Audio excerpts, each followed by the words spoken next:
Assalamualaikum warahmatullahi wabarakatuh. Waalaikumsalam warahmatullahi wabarakatuh. Selamat sore semua, berjumpa lagi di channel Facebooknya Elsa Semarang.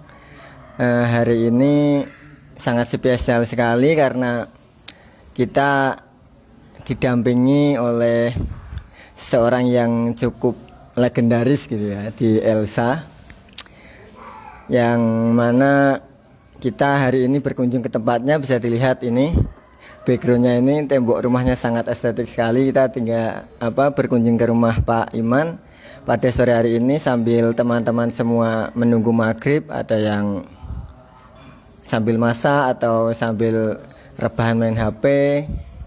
Jangan lupa untuk tetap mengambil hikmah atau tetap belajar bersama Elsa Semarang.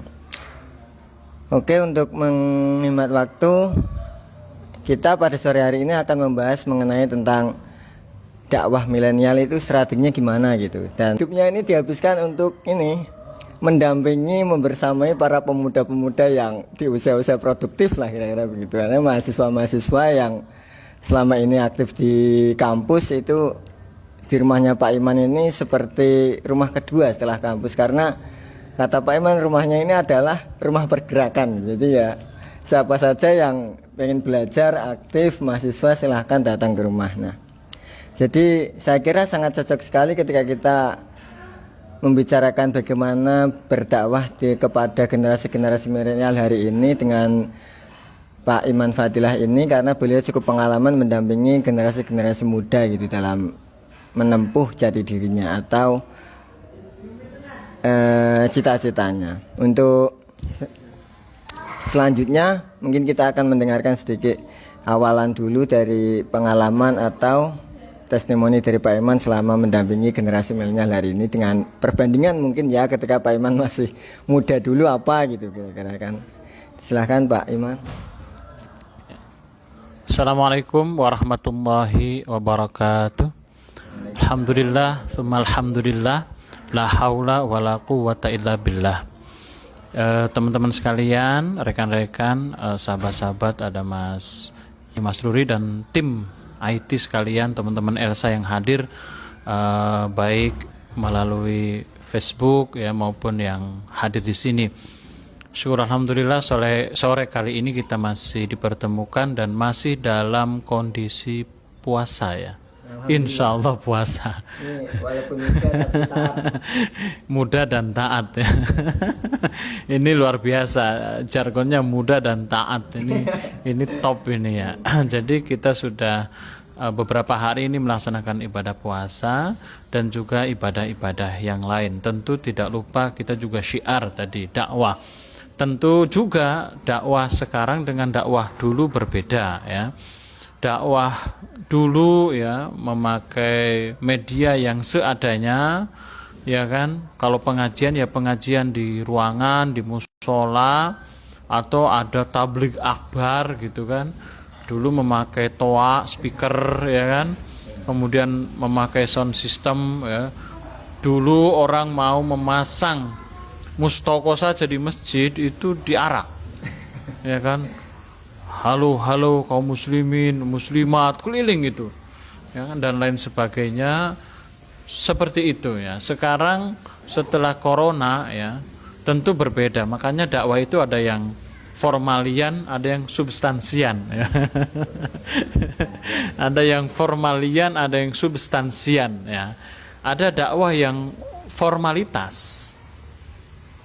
Dakwah formalitas itu yang penting menyampaikan ya, materinya sampai, tetapi belum menyentuh kepada value atau nilai-nilai itu sendiri seperti apa diresapi ya.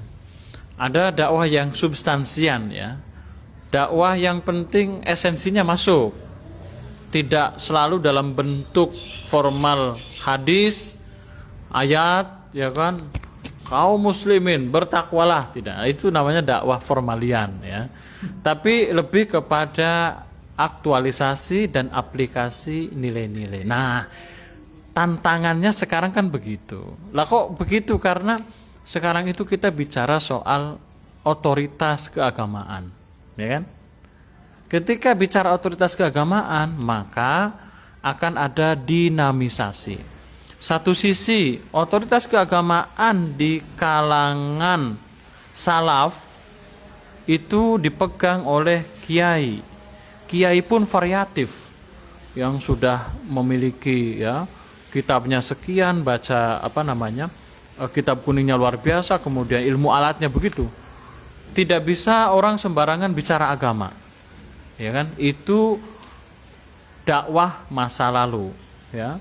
Kalau belum kiai, ya itu tidak berani kok nyampaikan fatwa, nasihat-nasihat. Tetapi sekarang, ya kan, edisi milenial itu, apalagi bil medsos, wal YouTube, wal Facebook, wal Instagram, wa ghairu dzalik, ya kan? Siapapun bisa menyampaikan fatwa, siapapun bisa menyampaikan petuah. Bahkan kelompok yang min ahli status itu isi Facebooknya itu kata-kata bijak semua, luar biasa, ya kan? Gak ngerti juga orangnya yang mana, kata-kata ini dilakukan, dilambai atau tidak, ya kan? Makanya kalau kiai-kiai dulu selalu pegang kaburo maktan engdono antakulu mala tafalun. Itu otoritas keagamaan dulu, ya. Tapi otoritas keagamaan sekarang itu kan ada pergeseran, ya kan? Siapa saja kalimatnya bagus sudah keluarkan.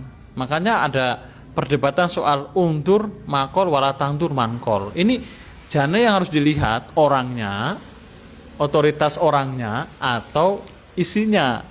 Siapapun, ya wong edan, wong rodo edan, wong piye sing penting kalimatnya apik, bernada spiritual, kemudian bernada etika, yaitu berarti masuk. Nah, ini PR kita di dalam era bermedsos, ya, di dalam era milenial atau dakwah milenial. Ya, tentu kita masih punya kaidah-kaidah, ya, al-muhafadzatu ala qadimis shalih wal akhdhu bil jadidil aslah. Mari kita ikuti, turuti ulama-ulama dulu dalam berdakwah seperti apa, tetapi kita juga harus melihat situasi kekinian. Pak atau Mas Ali Mas Rui dulu waktu ngaji di pesantren, Pak Kiainya itu tidak pernah membahas soal metode atau manhaj agar santrinya tertarik dengan ngajinya, enggak. Saking husnudonnya baiknya Pak Kiai, ya kan? Santri 20 orang, yang ngaji 15, yang 5 enggak ngaji, ya tetap ngaji. 15 itu yang ngantuk itu 6. Yang bangun 9. 9 itu yang maknani menanan itu 6, yang 3 yang mau didelok itu. Makanya kitabnya bolong-bolong. Kadang yang ngaji kitabnya dileri katanya. Pak Kiai tidak pernah merisaukan, ya. Apakah itu metodenya sampai apa tidak, anaknya ngaji apa tidak. Tugasnya adalah menyampaikan. Nah, ini. Tapi beda dengan sekarang, ya. Sekarang itu strategi dakwah itu sudah beragam. Bahkan orang lebih memilih strateginya daripada isinya. Nah, ibarat kata sing penting lucu. Kalau ada yang ngundang kiai atau penceramah dai, lah mau lucu pora. Bukan isinya, ya. Kadang di era medsos itu yang penting judul pertamanya itu menohok apa tidak. Wow. Misalnya kan Kiai NU versus, wah itu langsung, ya kan? Atau benarkah surga bersama atau malaikat Jibril bersama Lia Eden, wah dulu, ya. Jadi yang kira-kira membuat orang tertarik itulah dibuat. Diutamakan apa? Ya strateginya, bukan pada aspek isinya. Ini mungkin PR bagi kita sebenarnya, seperti apa seharusnya generasi milenial agar, ya kan, tradisinya, asarnya ulama-ulama dulu dapat, tetapi juga kita tidak menjadi kelompok yang disebut katanya ashabul kahfi, sudah kelamaan, ya toh. Ini sudah main Instagraman, sudah apa, tetapi masih masih manual saja. Nah, ini PR kita. Gitu kira-kira kurang lebihnya demikian Mas Ali Masruri. Saya kembalikan.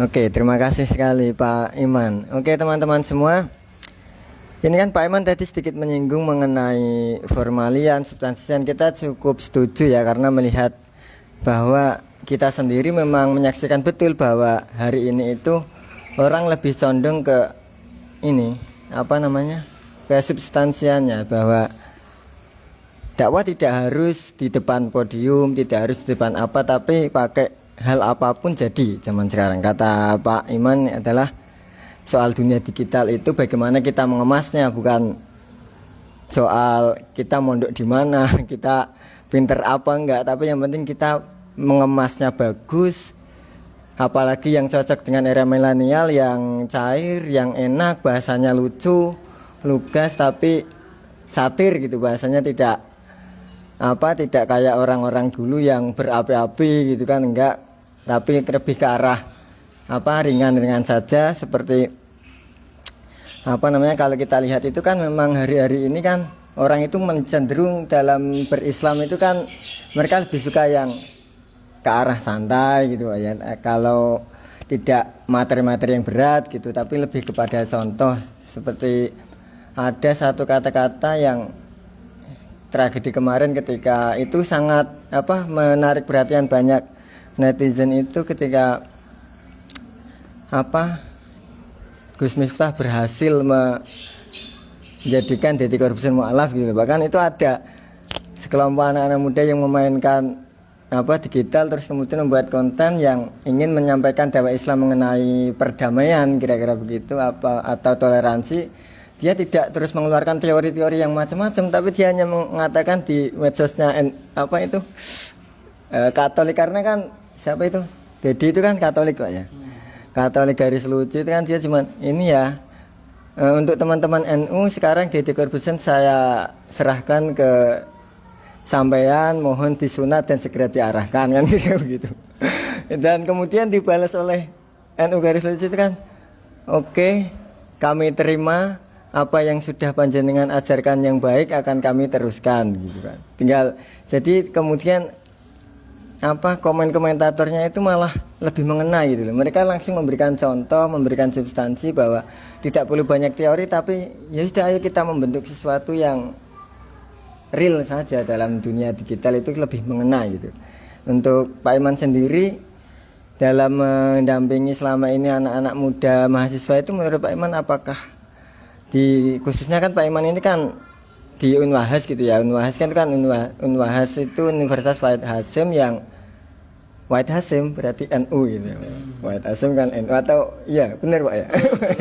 Wahid Hasyim itu kan NU gitu ya, yang mana ya sepengamatan Pak Iman, apakah kreatif atau gimana pemuda di lingkung Semarang ini, atau di Unwin lah, atau di Unwahas? Ya,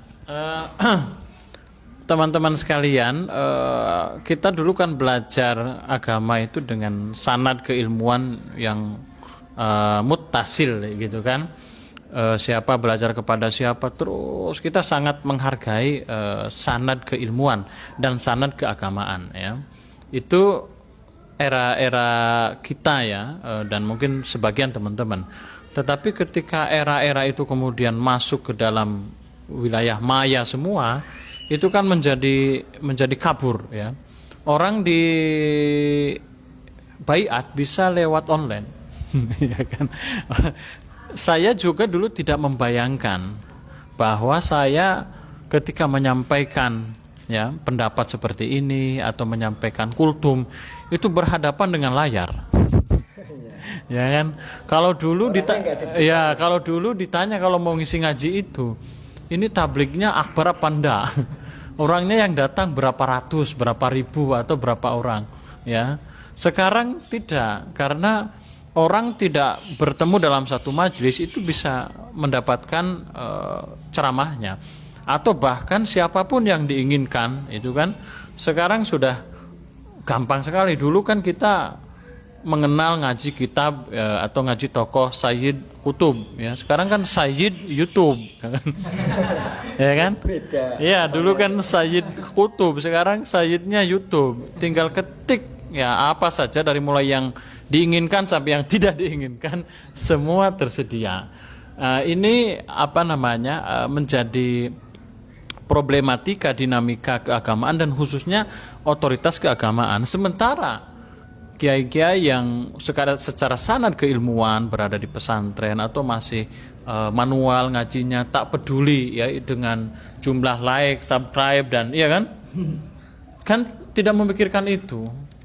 Kiai-kiai di pesantren tidak ya dulu kan ngaji kan tidak memikirkan yang like berapa, ini tayang yang nonton berapa orang, ya kan tidak. Pokoknya menyampaikan. Ya, saya makanya pernah riset soal haki dulu, kekayaan intelektual kiai-kiai itu bagaimana? Karena dalam dunia ilmiah akademik itu selalu mempersoalkan hak kekayaan intelektual sampai ada footnote, sampai ada kutipan semuanya. Jawaban sebagian kiai di Semarang adalah nasrul ilmi. Yang penting nasrul ilmi itu kan luar biasa. Yang penting adalah nasrul ilmi dan itu sodaqoh. Wah, ya. Sekarang tidak, bahkan ada yang membuat konten keagamaan, tetapi yang penting dapat nanti kontroversi, lalu dia dapat viewer banyak, viral kan. Sekarang yang penting viral, ya soal konten ribut salah dibahas kemudian.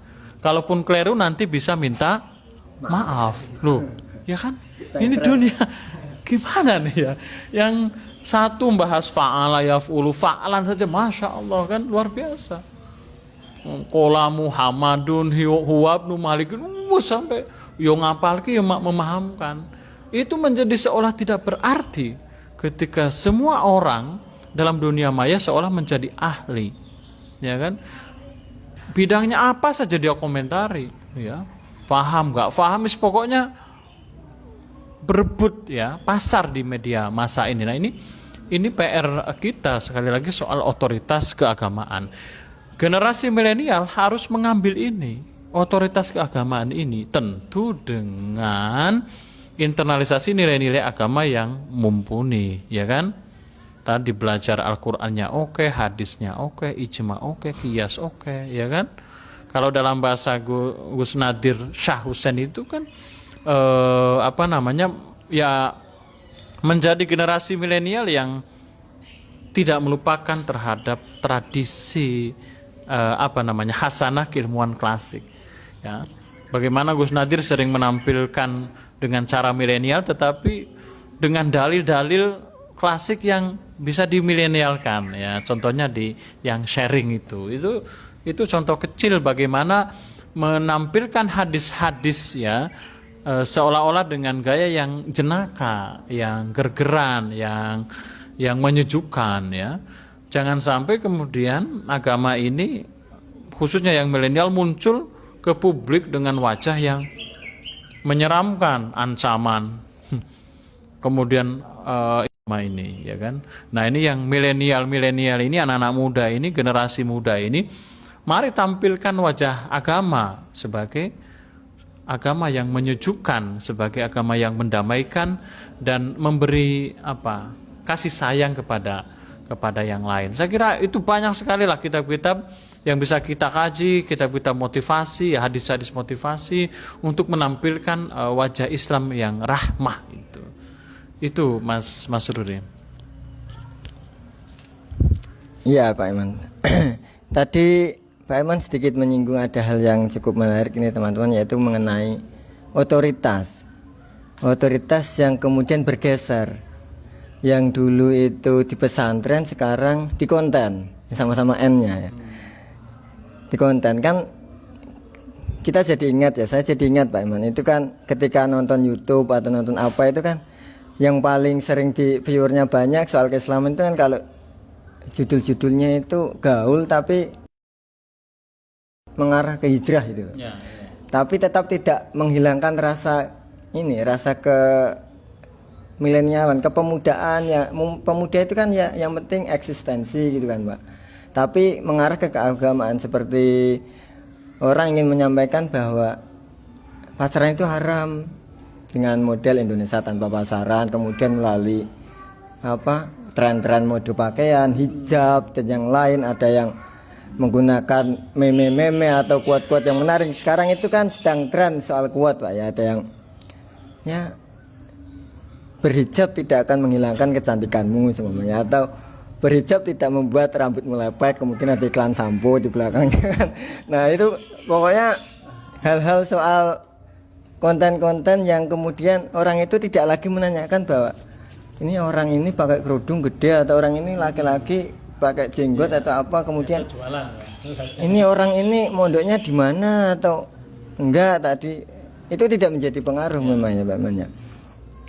Terus tadi Pak Man sedikit menyinggung bahwa iya yuk kita sebagai generasi muda harus ikut meng-up atau ikut berkontribusi lah begitu ya, jangan cuman melihat atau apa. Nah, untuk saran Pak Iman sendiri, dengan melihat kondisi yang semacam itu, apakah kita juga ikut dalam mensiarkan agama ini melalui dakwah itu? Apakah kita juga mengikuti gaya metode strategi mereka dengan memakai bahasa-bahasa yang unik, memakai judul-judul yang menarik, memakai konten-konten video yang unik? Misal kita berjilbab tidak jelek kok di mall, kan banyak itu, banyak kan konten-konten yang orangnya jilbabnya gede tapi main-main ke mall, keren juga kok nggak harus pakai rok mini, kan dia ingin menyampaikan itu sebenarnya. Apakah menurut Pak Iman hal semacam itu baik, positif, terus kontribusinya gede, dan kita sebagai generasi muda ini apakah juga ikut harus ke sana gitu atau gimana? Menurut saya ini kan begini, ini berawal dari pemahaman atau memahami apa Islam itu sendiri kalau dikaji sejak awal ya, karena begini, dunia sekarang itu kan sebagian bicara soal industri ya kan, pekerjaan ya kan, maka kemudian sebagian orang merasa jenuh, capek dengan aktivitas pekerjaan, dunia industri semua, lalu mulai bergeser ke wilayah spiritualitas yang kemudian disebut hijrah. Oke. Karena mereka ini transisi ya, kemudian masuk ke wilayah agama, inginnya agama yang cepat dan instan. Mie saja kalau instan enak itu. Ya. Makanya mereka ingin agama yang instan, mudah, cepat ya. Masa belajar agama mendadak belajar nahwu shorof dulu. Bertahun-tahun. Menurut ya mereka ini kalau kita kan memahami agama itu komplit ya, mulai dari akidahnya ya kan, tauhidnya saja mulai dari akidatul awam ya, mulai dari memahami sifat wajib 20 wujud tambah mukhalafatu lil hawadisil akhirih.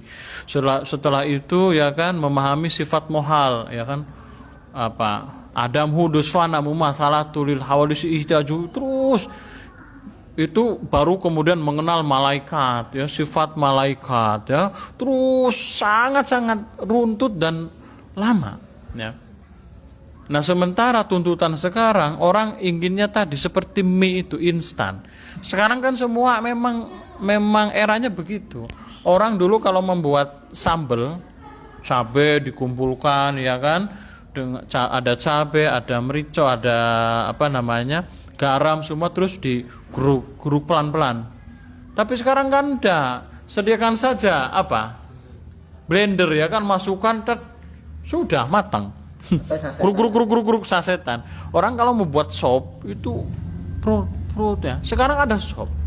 Sekarang mau buat bakso sudah ada bumbunya bakso, semua instan. Nampaknya ini juga ngefek ke agama. Orang di tengah-tengah kesibukannya butuh sesuatu yang mudah, cepat, dan bisa mereka tangkap. Nah, disinilah ada keterputusan ya, ada keterputusan antara metode belajar keagamaan yang step by step, tadrij begitu, dengan metode keagamaan yang cepat, instan ya, dan ingin langsung mempraktekkan. Nah, bagaimana menyambungkan ini semua? Nah, inilah konsep wasatiyah dalam Ahlus Sunnah wal Jamaah itu sebenarnya di sini ya. Bagaimana kita meramu ya kan? Bagaimana kita meramu nilai agama yang sawabit yang tetap dengan kondisi sosial keagamaan yang mutaghayyirah. Nah, kan? Ini PR kita ya. Ya, dalam bahasa lain sering disebutkan kan an-nususu mutanahiyah wal waqa'i ghairu mutanahiyah. Al-Qur'annya, hadisnya aikod intaha sudah jelas ya, mushafnya ya kan. Hadis-hadisnya ini yang sahih ya, ini yang dhaif gitu kan. Tetapi situasinya kan selalu berubah. 2020 begini, 2021, 2025, 2030 ya kan. Dulu kita tidak mikirkan orang sholat itu berjarak. Bahkan kalau ada yang berjarak kita minta dekatkan, tempel. Dimasuki setan. Ya nanti dimasuki setan. Tiba-tiba kena habit ya kan, kena situasi corona, akhirnya harus menyesuaikan. Sholat harus berjauhan sesuai dengan protokol kesehatan. Ini kan merubah. Jadi banyak praktek-praktek keagamaan yang berubah karena situasi. Nah, makanya ya perlunya kita memahami kaidah-kaidah asasiyah, kaidah-kaidah hukum al-hukmu yadurru ma'illati wujudan wa adaman. Ini kan penting al-adatu muhakamah dan lain sebagainya. Dan yang punya metode manhaj begini itu adalah orang-orang pesantren, orang-orang yang dulu ngajinya bertahap, yang lama begitu ya. Meskipun sekarang ada metode-metode cepat, metode cepat membaca kitab kuning ya kan, metode cepat memahami sorof, metode cepat memahami nahwu, metode cepat menghafal Al-Quran ya kan? Yang biasanya bertahun-tahun, 3 tahun, 4 tahun, sekarang ada 6 bulan mas. Ada yang menjanjikan 3 bulan. Wah, ini kan lompatan ya tadi yang mutaghayyirah begitu. Nah, keberbedaan ini tentu kita harus ramu agar nilai Islamnya tetap ya kan, metodenya mungkin berubah. Nah, inilah yang kita sebut mungkin strategi dakwah milenial gitu. Jadi nilainya tetap ya, sawabit tetap, tetapi manhajnya, metodenya, pendekatannya, metodologinya mungkin berubah. Agar apa? Agar menjadikan Islam yang rahmatan lil alamin ya. Jangan sampai kemudian seolah-olah kita ini tradisi lama ini menjadi artefak sejarah saja ya kan. Orang nggak ngerti ilmu alat membaca Al-Quran, isinya panah, ya saja. Isinya latihannya berkuda. Wong sekarang sudah pistol, tung. Ya. Nah, tapi kalau dia nggak ngerti asbabun nuzul, nggak ngerti munasabatul ayat, ya kan, nggak ngerti maki madani, ya, nggak ngerti muhkam mutasyabih, berat. Sementara orang tidak mungkin mempelajari ini dulu, pengennya pokoknya moco, intinya opo. Ya, itulah yang kemudian tadi ada formalian, ada substansian itu, ada yang tekstual, ada yang kontekstual. Nah, inilah meramunya ya. Jangan sampai kita ada yang mencoba mengkontekstualisasi dianggap liberal katanya. Ada yang membaca saja apa adanya dianggap tekstual, konservatif ya. Maka harus ada upaya tengah-tengah. Khairul umur awsatuha, sebaik-baik perkara itu yang tengah. Dan inilah konsep Ahlus Sunnah wal Jamaah an-Nahdiyah, wasatiyah, tengah-tengah gitu. Penguasaan teks-teks keagamaan wajib, terbuka terhadap realitas kekinian keharusan. Nah, seperti ini yang dibutuhkan Mas Ali Masruri. Baik Pak Iman, ini terakhir Pak Iman ya, karena waktu sudah mendekati buka kan, kalau nggak selesai bisa diprotes oleh banyak orang karena menabrak jadwal buka. Kalau menabrak jadwal sholat itu biasanya generasi milenial itu hal yang biasa. Tapi kalau puasa menabrak jam buka itu bisa ini. Bisa diblokir nanti ininya Karena kan anak sekarang itu kan pintar-pintar soal teknologi. Oh iya, itu tadi ada yang disampaikan oleh Pak Kiai Iman bahwa sekarang itu ya yang penting kita untuk strategi dakwahnya adalah menetapkan nilai-nilai keislamannya, jangan sampai dirubah. Itu tadi seperti ya, mengaji itu harus dimulai dari bawah, ada tingkatannya, tidak ada yang instan. Harus mulai dari belajar nahu dulu, mau mengerti malaikat saja harus setahun lama di pondok pesantren. Ini bagi teman-teman di pondok pesantren akan sangat pengalaman lama, bertahun-tahun, makanya nggak enak, harus bareng sama temennya. Belum lagi kalau pondok salaf itu mesti erat dengan penyakit kulit, penyakit yang lain. Nah ini yang tidak terbayangkan oleh orang-orang milenial sekarang yang sudah mengenal gadget dan dunianya itu sudah beda gitu ya Pak, dengan orang-orang yang memang berawal dari pondok pesantren. Itu ya yang nilai harus dipertahankan. Kemudian metode atau strategi ini yang biasanya anak-anak muda yang paling kreatif Pak ya. Kadang dalam dunia kita itu sekarang itu terbukti di pondok-pondok pesantren itu kan gus-gusnya yang biasanya apa, menginisiasi untuk ayo kita Pak Bapak Abah kalau mengaji ya sudah disiarkan ke YouTube ke apa, kan Pak kayaknya nggak tahu ini gimana ini cara menyalakan YouTube kan nggak tahu. Itu makanya memang anak-anak muda lah yang lebih mengarah ke strateginya atau metodenya. Untuk yang terakhir mungkin closing statement Pak Iman, karena ini untuk informasi kepada teman-teman atau kawan-kawan yang biasa menunggu gitu Pak. Karena kan channel Elsa ini kan banyak yang menunggu Pak ya. Saya yang melihat bahwa dalam Ramadan ini nanti Elsa itu akan mengadakan kajian-kajian seperti ini, tapi temanya masing-masing setiap hari. Ada yang kesehatan, ada yang perempuan dan keluarga, ada yang soal filantropi.